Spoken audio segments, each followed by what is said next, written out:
Volunteer వ్యవస్థ పనితీరు గురించి మనందరికీ తెలుసు. అయితే జగన్మోహన్ రెడ్డి వాలంటీర్ వ్యవస్థను ప్రమాదంలోకి నెడుతున్నాడంటే ఎస్ అవుననే సమాధానం వస్తుంది.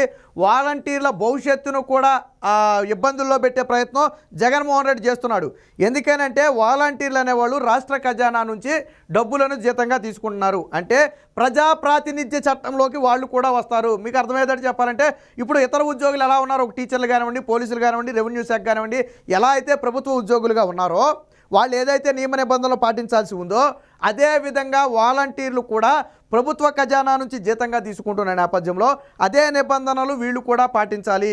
దానికి గౌరవ వేతనం అని పేరు పెట్టినప్పటికీ కూడా ఇచ్చింది ఎక్కడి నుంచి? రాష్ట్ర ఖజానా నుంచి. అంటే ప్రజల సొమ్మును జీతంగా ఇచ్చారు కాబట్టి అందుకు ఖచ్చితంగా వాళ్ళు కూడా బాధ్యులై ఉండాలి.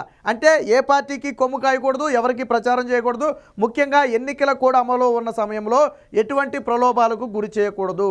కానీ వాలంటీర్లు ఏం చేస్తున్నారు? ఇక్కడ బహిరంగంగానే వైసీపీ నేతలకు ప్రచారం చేస్తున్నారు, బహిరంగంగానే బెదిరిస్తున్నారు, బహిరంగంగానే వాళ్ళతో పాటు తిరుగుతున్నారు, బహిరంగంగా తాయిలాలు పంచుతున్నారు, పాంప్లెట్లు పంచుతున్నారు. మరి వీళ్ళకి తెలియని విషయం ఏంటంటే పాపం జగన్మోహన్ రెడ్డి లేకపోతే ఆ స్థానిక నేతలు కాపాడతారని వీళ్ళు అనుకుంటున్నారు. ఐఏఎస్ ఐపీఎస్ అధికారులకే దిక్కులేదు ఇక్కడ. గతంలో అన్నమయ్య జిల్లా కలెక్టర్ గిరీషాని తిరుపతి ఉప ఎన్నికల అక్రమాలకు సంబంధించి సస్పెండ్ చేస్తే జగన్మోహన్ రెడ్డి ఆపాడా? తిరుపతికి చెందిన ముగ్గురు సిఐల్ని, ఒక ఎస్ఐని, ఒక హెడ్ కానిస్టేబుల్ని ఎలక్షన్ కమిషన్ సస్పెండ్ చేస్తే జగన్మోహన్ రెడ్డి ఆపాడా? ఒక జిల్లాలో ఒక జడ్పీ సీఈఓని సస్పెండ్ చేస్తే జగన్మోహన్ రెడ్డి ఆపాడా? ఆపలేడు. ఎందుకనంటే ఇప్పటి వరకు జగన్మోహన్ రెడ్డికి పవర్స్ ఉండుండొచ్చు, బట్ ఇప్పుడు పవర్స్ అన్నీ కూడా ఎలక్షన్ కమిషన్ చేతిలో ఉన్నాయి. ఎప్పుడైతే కోడ్ ఆఫ్ కాంటాక్ట్ అమల్లోకి వచ్చేసిందో పవర్స్ అన్నీ కూడా ఎలక్షన్ కమిషన్ చేతిలోకి వెళ్ళిపోయాయి. కాబట్టి ఎలక్షన్ కమిషన్ చెప్పినట్టుగా నడుచుకోవాలా. మరి ఎలక్షన్ కమిషన్ ఏం చెప్పింది? వాలంటీర్లు నిబంధనలకు విరుద్ధంగా వ్యవహరించొద్దు, మీరు పార్టీలతో కలిసి తిరగొద్దు, ఎవరిని ప్రభావితం చేయొద్దు, ఇంటింటికి వెళ్ళి ప్రచారం చేయొద్దని చెప్పి చాలా స్పష్టమైన ఆదేశాలు ఇచ్చింది. ఎన్నికల విధులకు కూడా దూరంగా ఉండాలని చెప్పి తేల్చి చెప్పింది. కానీ ఇక్కడ వాలంటీర్లు అత్యుత్సాహం ప్రదర్శించి స్థానిక నేతలతో కలిసి తిరుగుతున్నారు. సరే, ఇప్పటివరకు వాళ్ళు డబ్బులు ఇచ్చారని మీకు ఏదైనా సానుభూతి ఉంటే ఉండొచ్చు, బట్ ఆ డబ్బులు రాష్ట్ర ఖజానా నుంచి ఇచ్చారు, ప్రజల సొమ్ము, జగన్మోహన్ రెడ్డి సొమ్ము కానే కాదు. కాబట్టి ఇప్పుడు కానీ ఎలక్షన్ కమిషన్ కేసులు పెట్టడం మొదలు పెడితే తీవ్ర ఇబ్బందుల్లో పడతారు. భవిష్యత్తులో ప్రభుత్వ ఉద్యోగం కూడా రాదు. అది గుర్తుపెట్టుకోండి. ఎలక్షన్ కమిషన్ ఎలక్షన్ కోడ్ సమయంలో కేసులు కానీ ఎలక్షన్ కమిషన్ పెడితే మీకు జీవితంలో ప్రభుత్వ ఉద్యోగం వచ్చే అవకాశం కూడా లేదు. అవుట్సోర్సింగ్ ఉద్యోగాల్లో కూడా తీసుకోవడానికి అవకాశాలు తగ్గిపోతాయి. అది గుర్తుపెట్టుకోవాలి. రెండోది, ఈ కేసులు మిగతా కేసులాగా ఈజీగా తేలవు. దీన్ని రాష్ట్ర ప్రభుత్వాలు మారిన జగన్మోహన్ రెడ్డి గెలుస్తాడు, ఆయన చూసుకుంటాడని మీరు అనుకోవచ్చు. మళ్ళీ జగన్మోహన్ రెడ్డి ముఖ్యమంత్రి అయినా ఈ ఎన్నికల కమిషన్ పెట్టిన సెక్షన్లను ఏమీ చేయలేడు. ఈ కేసుల్ని జగన్మోహన్ రెడ్డి మాఫీ చేయలేడు. కాబట్టి అది గుర్తుపెట్టుకుని వాలంటీర్లు దానికి అనుగుణంగా వ్యవహరించాలి. దీనికి సంబంధించిన వార్త వచ్చింది, ఒకసారి చూద్దాం. సో కోడ్ దాటే వాలంటీర్లపై కేసుల కొరడా. ప్రజాధనం వేతనంగా తీసుకుంటే వాళ్ళు పబ్లిక్ సర్వెంట్స్ కిందే లెక్క. ఇందాకే చెప్పా మీకు, ప్రజాధనం అంటే రాష్ట్ర ఖజానా నుంచి జీతం తీసుకుంటే మీరు ఈక్వల్ టు పబ్లిక్ సర్వెంట్స్. అది గౌరవ వేతనమైన అదే లెక్కలోకి వస్తుంది. వాళ్ళు ప్రజాప్రాతినిధ్య చట్టంలోకి వస్తారు. సెక్షన్ 123, 129, 134A అనేవి ఎట్టి పరిస్థితుల్లో ఉల్లంఘించకూడదు. ఐపీసీ 171F కింద వారి మీద కేసులు కూడా పెట్టొచ్చు. ఓటర్లను ప్రభావితం చేయటం, ఎన్నికల్లో అక్రమాలకు పాల్పడటం తీవ్ర శిక్షార్హమైన నేరాలు. న్యాయ నిపుణుల స్పష్టీకరణ. ఈసీ ఆదేశాలు జారీ చేస్తే చర్యలకు రంగం సిద్ధం. ఇప్పటికే ఎలక్షన్ కమిషన్ ముఖేష్ కుమార్ మీనా అయితే చెప్పడం జరిగింది. ఏపీకి ఆల్రెడీ కొంతమంది వాలంటీర్ల మీద మేము వేటు కూడా వేసాం, వాళ్ళ మీద పూర్తి స్థాయి నిఘా పెట్టాము, ఒకవేళ మాకు గన దొరికితే కఠిన చర్యలు ఉంటాయని ఇప్పటికే ముఖేష్ కుమార్ మీనా హెచ్చరించడం జరిగింది. కొంతమంది వాలంటీర్లను స్పాట్లో సస్పెండ్ కూడా చేయడం జరిగింది. సరే, వాలంటీర్ ఉద్యోగం పోతే పాలా, కేసులు పెట్టడం మొదలు పెడితే మాత్రం అప్పుడు అసలు ఇబ్బందులు మొదలవుతాయి. సో ఇక్కడ చూడొచ్చు, ఇక ప్రజాప్రాతినిధ్య చట్టం అంటే ఏంటి? 123 అంటే ఏంటంటే సెక్షను ఎన్నికల్లో అక్రమాలకు పాల్పడకూడదు. 129 అంటే అభ్యర్థులకు అనుకూలంగా వ్యవహరించకూడదు. 171F అంటే ఓటర్లను ప్రభావితం చేయకూడదు. వీటిని గన మనం పాటించకుండా మనం వ్యతిరేకంగా వ్యవహరిస్తే, ఓటర్లను ప్రభావితం చేస్తే, బెదిరిస్తే, భయపెడితే, తాయిలాలు పంచితే, లేదా పార్టీ నేతల తరపున ప్రచారం చేస్తే ఖచ్చితంగా ఈ సెక్షన్లు మీరు ఉల్లంఘించినట్టే.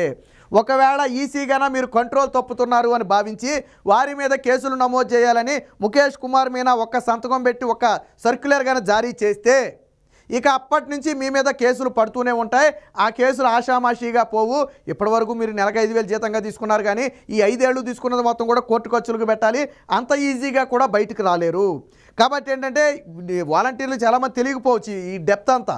వాళ్ళు ఏంటంటే స్థానిక నేతలతో కలిసి ఉండి పాపం వాళ్ళు ఏదో మమ్మల్ని కాపాడతారులే, ఏదైనా వస్తే వాళ్ళు చూసుకుంటారులే, లేదా రేపు పొద్దున ప్రభుత్వం మారితే మాకు ఏమైనా జీతాలు పెంచుతారులే అని మీకు ఏదైనా ఆశ ఉంటే ఆశ ఉండొచ్చు. మీకు ఏ ప్రభుత్వం ఉన్నా మీ ఉద్యోగానికి డోకా లేదు. తెలుగుదేశం పార్టీ ఏం చెప్పింది?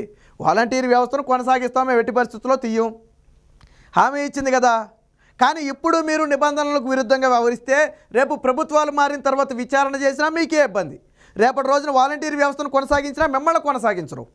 ఎవరైతే జగన్మోహన్ రెడ్డికి అండగా జెండాలు పట్టుకుని తిరిగి వాళ్ళకి ఓట్లు వేయాలని ప్రచారం చేశారో వాళ్ళకి వాలంటీర్ పోస్టులు ఎవరు? ఎందుకంటే స్థానిక నేతలకు తెలుసు కదా ఎవరు ఏ పార్టీల తరపున తిరుగుతున్నారనేది. కాబట్టి అప్పుడు కూడా మీకు ఇబ్బంది. అలాగే మీరు తెలుగుదేశం పార్టీకి వెళ్ళమని చెప్పట్లా, మీరు ఏ పార్టీకి ప్రచారం చేయొద్దు, తటస్థంగా ఉండండి. ప్రభుత్వ పథకాలు ఏదైనా ఇచ్చేది ఉంటే ఇచ్చేయండి, అంతే, అంతవరకే ఉండండి. అది కూడా ఎలక్షన్ కమిషన్ అనుమతి ఉంటే. కానీ కాదంటే మాత్రం భవిష్యత్తులో ఇబ్బందే. కోర్టు కేసు పడితే ఇక ప్రభుత్వ ఉద్యోగం రానట్టే.